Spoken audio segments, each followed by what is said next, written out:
Você ainda tá no restaurante? Opa, saí com as meninas dela mandou junto com umas fotos no bar. Respondi, de boa. Aí cortei ela de vez. Agora tá me caçando através de todo mundo que a gente conhece. Olhando para trás, essa mensagem resumiu perfeitamente nosso relacionamento inteiro. Eu sempre esperando, ela curtindo a vida dela em outro canto, e nós dois fazendo de conta que isso era normal. Sou o João, 31 anos, engenheiro arquitetônico aqui de Sampa, e essa é a história de como finalmente parei de ser reserva de alguém e descobri que às vezes as conversas mais importantes rolam em completo silêncio. Tava sentado sozinho no Terraço Itália, um dos restaurantes mais chiques de Sampa, vendo as luzes da cidade ficarem embaçadas na minha segunda taça de vinho enquanto a caixinha do presente de aniversário pesava mais no bolso do paletó a cada minuto que passava. 2 horas e meia eu tava ali, olhando o celular a cada 5 minutos igual adolescente desesperado esperando confirmação pro baile, enquanto o garçom, o Carlos, que na moral ainda lembrava da gente e até perguntou como tava aquela blogueira lindona de viagens, ficava enchendo meu copo d'água com cada vez mais dor na cara, me fazendo sentir ainda mais patético. Era para ser nosso jantar de comemoração, marcando tanto minha promoção gigante para gerente sênior quanto nosso aniversário de 2 anos, o tipo de noite que eu vinha bolando há 3 semanas com aquela atenção aos detalhes que me fez dar certo na arquitetura sustentável, mas aparentemente me fez ser chato nos relacionamentos. Mano, é super importante pra mim que a gente comemore isso junto, eu falei pra Rafaela logo cedo tomando café, explicando de novo como essa promoção representava 5 anos raiando de trabalhar 70 horas por semana rumo à liderança do projeto habitacional mais foda de Sampa. Isso muda tudo pra gente financeiramente, abre umas portas que a gente só sonhava.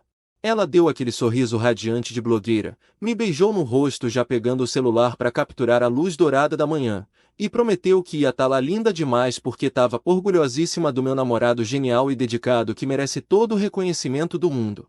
Na hora as palavras pareceram sinceras mesmo, acompanhadas dela postando um story sobre se arrumar para uma noite super especial comemorando a conquista incrível do meu homem maravilhoso, até pedindo para os 75 mil seguidores ajudarem a escolher entre 2 vestidos para nossa noite romântica. Em vez disso, eu tava acompanhando os stories do Instagram dela se desenrolarem em tempo real tipo um documentário cruel da minha irrelevância. Primeiro uma selfie no Sim, um bar da moda no centro que cobra R$ 60 por drink com nome tipo Sonhos Esquecidos e Oportunidades Perdidas junto com as amigas da faculdade que do nada resolveram se encontrar sem avisar ninguém. As legendas foram evoluindo de nas das meninas inesperadas se formando pra, às vezes a melhor terapia são aventuras espontâneas com seus humanos favoritos enquanto eu ficava na nossa mesa do canto com uma Velve Clicquot fechada que custou mais que aluguel. O mesmo champanhe que escolhi porque ela tinha mencionado num post sobre celebrações que merecem algo extraordinário. Cada story parecia uma pequena traição, fotos em grupo de drinks com legendas sobre noites não planejadas sempre viram as mais mágicas, vídeos delas rindo de piada interna da época de faculdade, e por fim um bumerangue da Rafaela levantando um martini escrevendo, vivendo minha vida mais autêntica com minhas day ones enquanto eu explicava pro pessoal cada vez mais preocupado do restaurante que minha acompanhante só tava meio atrasada. A ironia não passou batido, ela celebrando a autenticidade enquanto abandonava a noite mais importante do nosso relacionamento por gente que via 2 vezes por ano e geralmente reclamava depois. A mensagem finalmente chegou às 21h47, jogada com a mesma casualidade de quem pede iFood. Ai amor, você ainda tá no restaurante? Ops, acabei saindo com as meninas e perdi totalmente a noção do tempo. Isso é tão fora do meu normal. Mas elas me surpreenderam e cê sabe como é com planos espontâneos. Fica para outra noite. Fiquei olhando para as palavras por 1 minuto inteiro, vendo de entregue virar lida enquanto meu cérebro processava como é matematicamente impossível esquecer por acidente algo que conversamos todo santo dia por 3 semanas, algo que ela postou para 75 mil pessoas algumas horas antes. O ops casual foi o que mais doeu, tipo nosso jantar de aniversário fosse igual esquecer de comprar leite ou perder episódio da Netflix. Não o ápice da minha maior conquista profissional junto com o nosso marco caindo na mesma noite perfeita que planejei para propor uma trip de fim de semana na Serra Gaúcha como nossa próxima aventura. Algo fundamental mudou no meu peito ali, não foi dor no coração nem raiva, mas uma clareza cristalina sobre o que eu vinha aceitando como normal fazia 2 anos. O reagendamento constante, mudanças de última hora por oportunidades melhores. A sensação de sempre competir com a próxima aventura dela só para ter consideração básica na vida dela. Digitei de boa. Por que mais se fala quando alguém transforma sua noite mais importante numa nota de rodapé? Apontar o tamanho da falta de consideração só ia me fazer parecer carente e exigente em vez de compreensivo. O Carlos veio com discrição profissional, provavelmente pensando se eu levei bolo ou se rolou alguma emergência, e pedi para ele tirar o segundo lugar da mesa porque algo cristalizou ali sobre o que eu vinha engolindo como comportamento normal de alguém que dizia me amar. O champanhe que pedi para brindar nosso futuro ficou intocado do lado da surpresa da Serra Gaúcha que nunca seria dada, enquanto terminei meu jantar percebendo que não era a primeira vez que me senti um pensamento posterior na vida perfeitinha da Rafaela. Mas para entender como um engenheiro de sucesso acabou esperando sozinho no jantar da própria conquista, preciso voltar para o começo, numa conferência de sustentabilidade 2 anos atrás onde conheci uma blogueira de viagens que parecia ser tudo o que faltava. E contar como a parceria virou eu sendo o organizador não remunerado do lifestyle de alguém. Conhecer a Rafaela foi tipo achar a peça que faltava na minha vida metódica e focada na engenharia. Rolou numa conferência de sustentabilidade no centro de Sampa onde eu estava apresentando minha pesquisa sobre inovações em construção verde e ela estava cobrindo tendências de ecoturismo pro blog dela, que tinha uns 75 mil seguidores depois de 3 anos postando Wanderlust bem curado. Ela veio falar comigo depois da apresentação sobre arquitetura carbono neutro, curiosa de verdade sobre como o design sustentável poderia melhorar experiências de viagem, e me atraí na hora por aquela energia dela. Uma força vibrante e criativa que via aventura e possibilidade onde eu via plantas baixas e cálculos. "Cê faz salvar o planeta soar realmente empolgante", ela riu, e me peguei explicando física de construções com mais animação que sentia há anos. Em poucas semanas, entramos num ritmo que parecia perfeito, meu mundo estruturado dando estabilidade e planejamento que tornavam os sonhos criativos dela possíveis, enquanto o espírito espontâneo dela me empurrava para fora da zona de conforto rumo a experiências que nunca escolheria sozinho.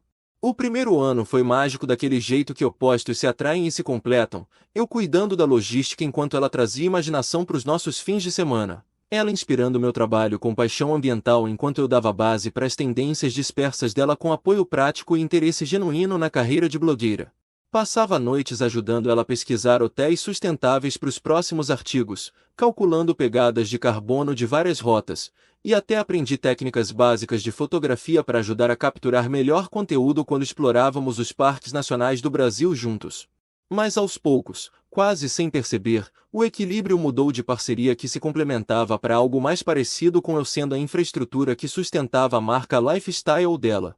Ela planejaria viagens espontâneas para lugares como Campos do Jordão ou Búzios, e eu acabaria coordenando o transporte, reservando acomodações, e cobrindo a maioria das despesas já que a renda de blogueira era inconsistente mas totalmente vale a pena pela liberdade criativa. Comecei a lidar com todas nossas despesas compartilhadas. Aproximadamente 85% apesar de ganhar apenas o dobro da sua renda mensal média, porque seus pagamentos de parcerias com marcas chegavam esporadicamente e ela precisava manter fluxo de caixa para a criação de conteúdo. O planejamento caiu inteiramente para mim também, reservas de jantar, atividades de fim de semana, até pesquisar locais para suas sessões de fotos, tudo enquanto ela focava nos aspectos criativos que realmente a empolgavam. Disse a mim mesmo que isso era apenas como parcerias criativas funcionavam, que minha natureza sistemática naturalmente se adequava à logística enquanto sua visão artística precisava de proteção de detalhes mundanos, mas olhando para trás, eu já estava me tornando alguém cujo papel era tornar a vida dela mais fácil em vez de alguém cuja vida estava sendo aprimorada por parceria. Ela começou a se referir a mim como seu sistema de apoio incrível em seus posts, o que deveria ter parecido apreciação mas cada vez mais soava como se eu fosse um prestador de serviços em vez de um namorado. Alguém cujo valor vinha do que eu podia possibilitar em vez de quem eu era como pessoa. O padrão de promessas quebradas escalou ao longo de 18 meses de decepções menores a momentos que genuinamente machucaram, cada um me ensinando que eu estava classificado em algum lugar abaixo de oportunidades espontâneas na lista de prioridades da Rafaela.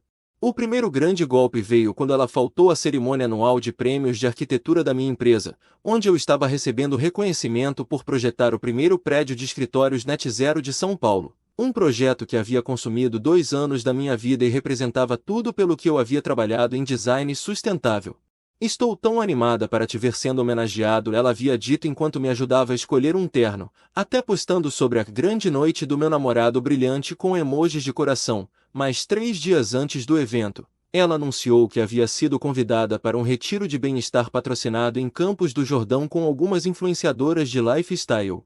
É uma oportunidade tão incrível para conteúdo, ela explicou, já fazendo as malas com seus tapetes de yoga e coleção de cristais. E honestamente, cerimônias de premiação são meio chatas mesmo, né? Você vai apenas ficar sentado numa mesa comendo frango enquanto pessoas fazem discursos. Participei sozinho, vendo colegas trazerem seus parceiros para celebrar marcos de carreira enquanto eu explicava a ausência da Rafaela com desculpas cada vez mais vazias sobre compromissos de trabalho. O prêmio parecendo vazio nas minhas mãos porque a pessoa que deveria se importar mais com minhas conquistas estava postando stories do Instagram sobre meditação ao nascer do sol e vitaminas orgânicas. A segunda ausência devastadora aconteceu quando minha avó idosa visitou São Paulo para o que seria sua última viagem, especificamente pedindo para conhecer a menina especial do João sobre quem havia ouvido tanto nas nossas ligações semanais.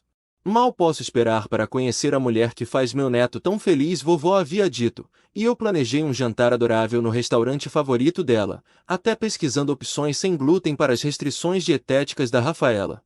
Mas na manhã do nosso jantar, Rafaela recebeu uma oferta de colaboração de última hora de uma marca de viagem de luxo em Gramado, um fim de semana num resort 5 estrelas que absolutamente transformaria seu portfólio e abriria portas para parcerias maiores.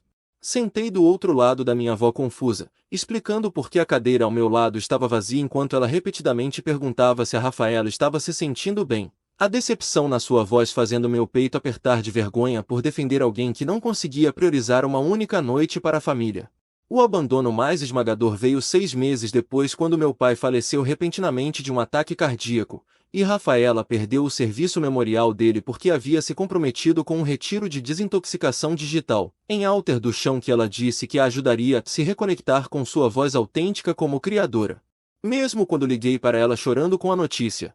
Mesmo quando expliquei que papai sempre perguntava sobre ela e a considerava parte da nossa família, ela insistiu que não podia quebrar seu compromisso com os facilitadores do retiro que estavam contando com ela para documentar a experiência transformadora.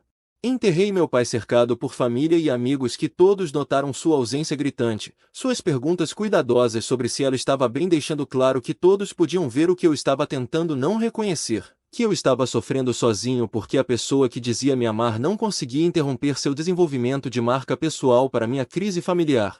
Ela enviou pêsames via texto de uma sessão de yoga, incluindo uma selfie com um pôr do sol e legenda sobre enviando amor e luz durante tempos difíceis, como se a morte do meu pai fosse conteúdo para sua jornada espiritual em vez da perda mais devastadora da minha vida. A promoção a gerente sênior de projetos representava 5 anos de trabalhar semanas de 70 horas, certificações de fim de semana em tecnologia de construção verde, e incontáveis noites estudando padrões Leil até meus olhos arderem. Tudo construindo para este momento quando eu finalmente lideraria o desenvolvimento habitacional sustentável mais ambicioso de São Paulo.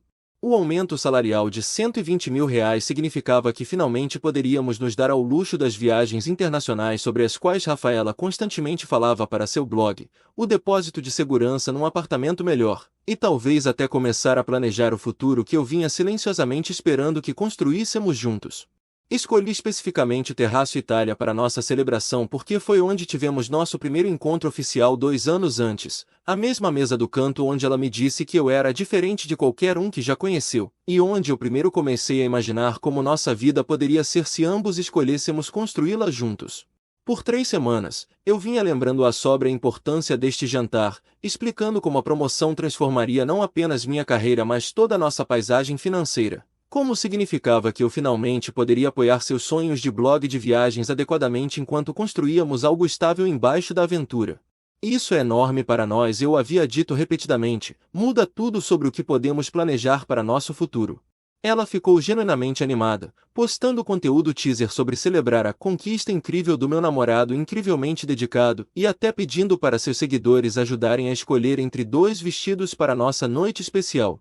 Fiz reservas para as 19 horas, confirmei 2 vezes, e até organizei uma viagem surpresa de fim de semana para a região da Serra Gaúcha como nossa dupla celebração. A promoção e nosso aniversário de 2 anos caindo na mesma semana parecia o universo se alinhando para marcar este novo capítulo do nosso relacionamento.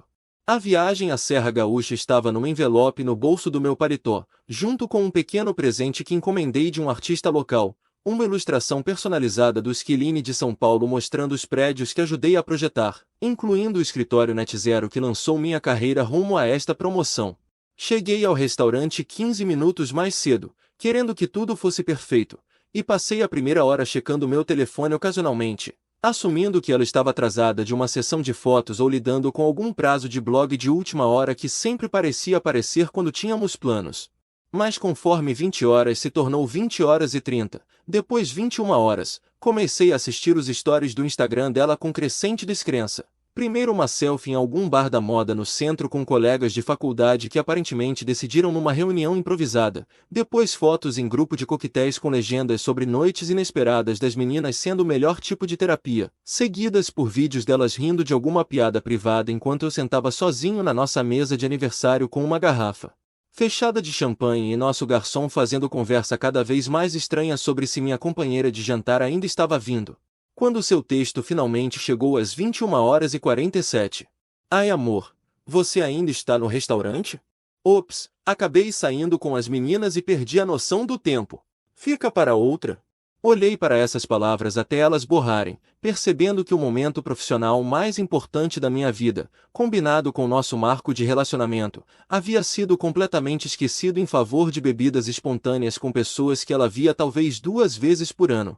Em vez de explodir com a raiva queimando no meu peito ou exigir explicações que só levariam a mais desculpas sobre oportunidades espontâneas e perda da noção do tempo, escolhi uma abordagem sistemática que refletia tanto minha mentalidade de engenheiro quanto a clareza cristalina que ganhei sobre a verdadeira natureza do nosso relacionamento ao longo de 2 horas e meia sentado sozinho na nossa mesa de aniversário.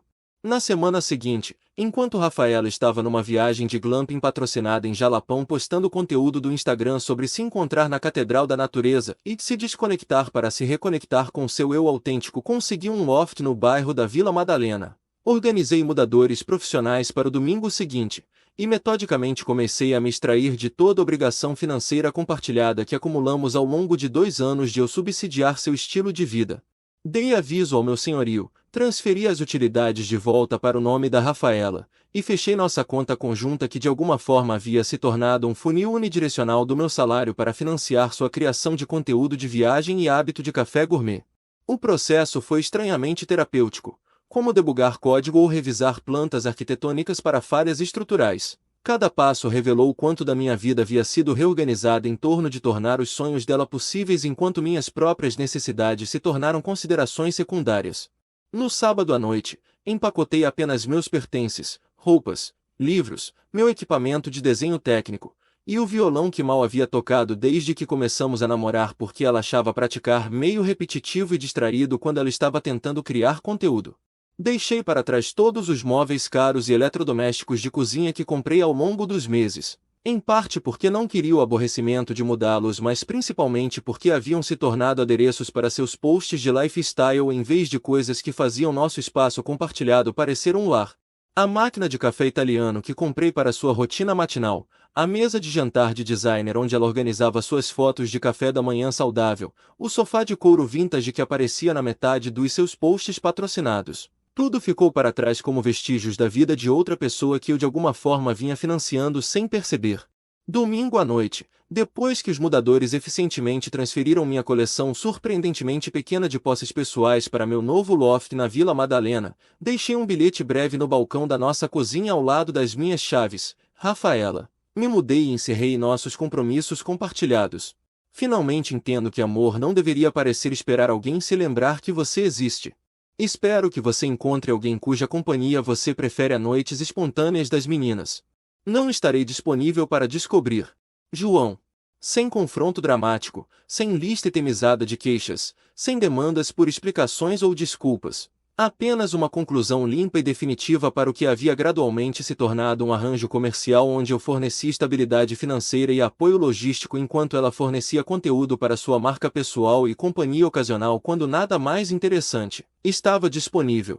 Sem meu apoio financeiro substancial cobrindo aproximadamente 85% de suas despesas, o estilo de vida cuidadosamente curado da Rafaela começou a desmoronar com precisão matemática conforme a realidade bateu de frente com sua renda do blog. que nunca foi suficiente para sustentar o apartamento caro no centro, viagens frequentes, e designer em tudo que havia se tornado elementos essenciais da sua marca pessoal. Em 6 semanas, ela foi forçada a diminuir para um apartamento estúdio num bairro menos fotogênico. E assisti através de atualizações casuais de amigos mútuos conforme várias parcerias com marcas se dissolveram quando ela não conseguiu mais fornecer as imagens de viagem de luxo e lifestyle que empresas vinham pagando para ela promover. Acontece que conteúdo de Wanderlust autêntico exigia um orçamento que ela nunca realmente possuiu. Seus posts do Instagram mudaram de luxo sem esforço para restrições orçamentárias óbvias, viagens de glamping patrocinadas substituídas por trilhas locais, cafeterias artesanais trocadas por marcas de supermercado, e as legendas confiantes sobre viver sua melhor vida gradualmente substituídas por citações inspiracionais sobre encontrar beleza na simplicidade e experiências autênticas não requerem cenários caros. Enquanto isso, minha vida floresceu de maneiras que não experimentava desde a faculdade, começando com me juntar a um grupo de escalada que explorava os picos de Minas Gerais todo fim de semana. Seu entusiasmo genuíno por aventura me lembrando como era estar perto de pessoas que compartilhavam interesses em vez de apenas tolerá-los. Redescobri meu amor por cerâmica, fazendo aulas noturnas no meu bairro da Vila Madalena onde conheci Sofia, uma enfermeira pediátrica que compartilhava minha paixão por trilhas e na verdade chegava cedo para cada encontro enquanto insistia em dividir todas as despesas porque é isso que parceiros iguais fazem. O contraste foi notável. Sofia e eu passávamos manhãs de sábado escalando na Pedra do Baú, depois voltávamos para meu loft para cozinhar jantar juntos e ter conversas reais sobre nosso trabalho e sonhos. Ela fazendo perguntas genuínas sobre arquitetura sustentável enquanto compartilhava histórias sobre ajudar crianças a superar desafios médicos que faziam meus projetos de construção parecerem importantes e adequadamente dimensionados. Sentávamos na minha varanda com café e cadernos de desenho, ela lendo enquanto eu trabalhava em conceitos de design, ambos confortáveis em silêncio que parecia conectado em vez de ignorado. E quando ela levantava o olhar do livro para comentar sobre algo engraçado ou interessante, percebi quanto tempo havia passado desde que alguém realmente escutara minhas respostas em vez de apenas esperar sua vez de falar sobre si mesmo.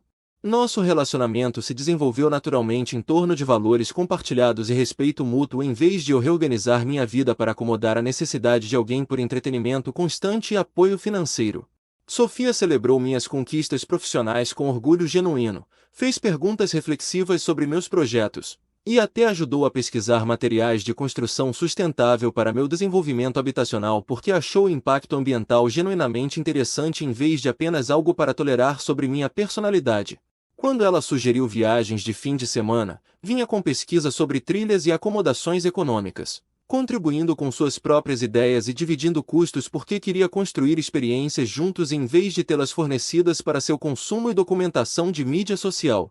10 meses após minha saída silenciosa da vida da Rafaela, ela apareceu no meu prédio da Vila Madalena numa manhã nevada de dezembro, tendo rastreado meu endereço através de amigos mútuos que pensaram estar ajudando duas pessoas destinadas a ficarem juntas se reconectarem após algum mal-entendido em vez de permitir alguém perseguir um homem que havia deliberadamente escolhido desaparecer do mundo dela.